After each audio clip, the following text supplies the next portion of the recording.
Hey guys, I'm back with another video. I'm here to talk about Wu-Tang member GZA releasing his second album, Liquid Swords, of November 7th of 1995 through Geffen Records. Happy 30 years to this album, and it's still a classic, man.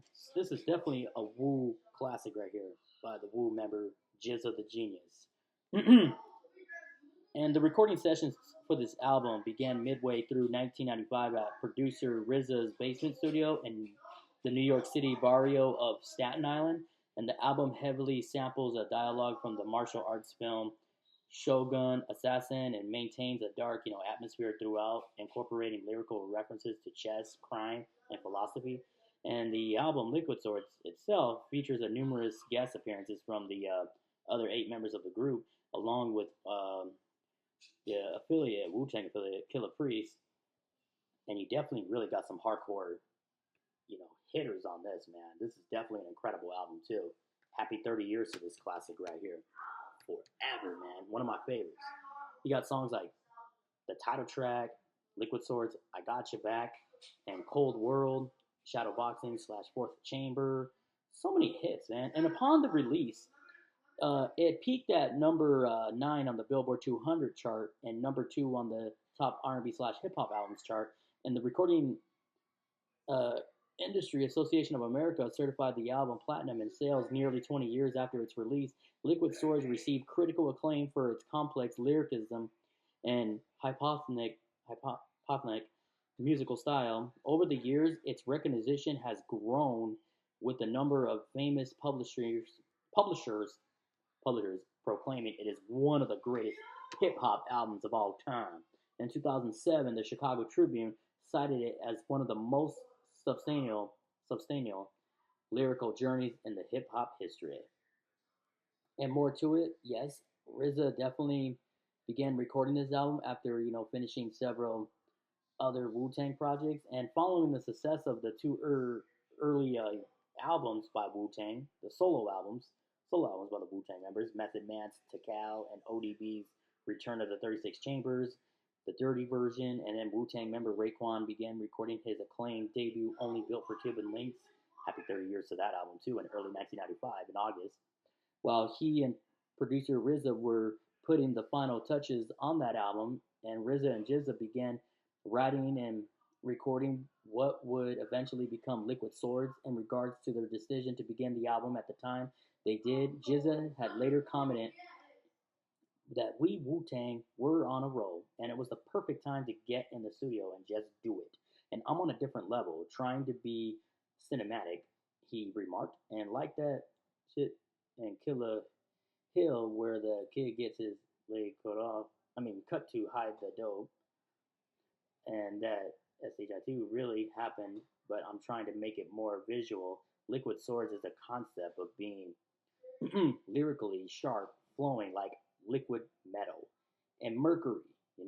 It comes from this flick, Legend of the Liquid Sword, where people would get their head cut off. As y'all could see, that as we got the inspiration, it would still be there on their shoulders. No one else would notice that because the sword was so sharp.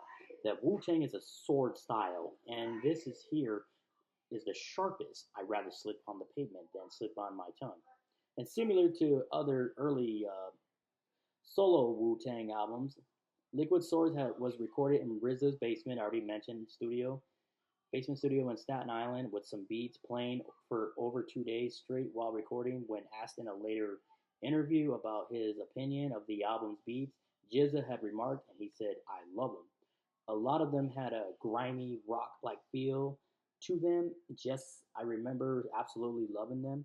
In the same interviews that GZA had described the writing process as real slow, he further commented, "I don't say slow in the sense that it necessarily took me a long time to finish what I'm writing. I mean, Raekwon and Ghostface can step in and record a song in about 45 minutes.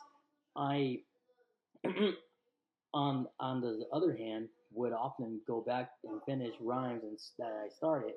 I would say that I pierce things together more slowly than songs generally take me 2 to 3 days to write. Sometimes I take different sentences and put them together."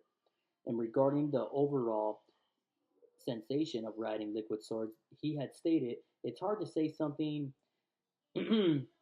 is gonna be classic or not, but I can say that I felt the magic with this one. I actually saw it grow and come together and felt that it was special as we were doing. He later noted in an interview with the Seattle Times, it has great songs. It's not an ignorant album. It doesn't sound dated. If you listen to it and compared it to what's out now, it's timeless. Lyrically, it's not my best work, but not at all. But the chemistry production, overall, I mean, come on, RZA's atmospheric production, yes, it's my best album. And the rest is history. You also got other songs on here too. You got Swordsman, Unexplained, I Got Your Back, The Fourth Chamber, Killah Hills, 10304, Investigate Reports, Labels, and Living in the World Today, Duel of the Ironic Mic, Shadowboxing, Gold, Liquid Swords, I already mentioned, Hell's Wind Staff. So many classics, man. This will be a classic forever of Wu-Tang by GZA himself. One of my favorites right here. One of the hardest albums ever.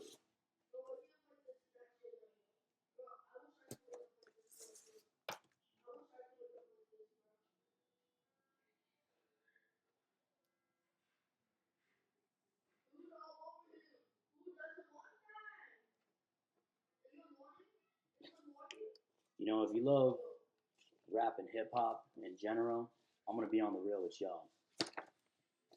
This is another must to owning your collection. Come on. This is gonna take some time. Okay, I got it now. This is a must to owning your collection if you love Wu-Tang. I mean, if you love old school rap and hip hop, this is a must to owning your collection. What is your favorite song off this incredible, and I mean incredible, phenomenal classic? Don't forget to hit that like and subscribe and comment. Follow your boy. I will be gladly to return to the next video. Y'all have a blessed one and stay safe. If you don't have this record, like I said, go search for it and bump it on your turntables. Peace, y'all.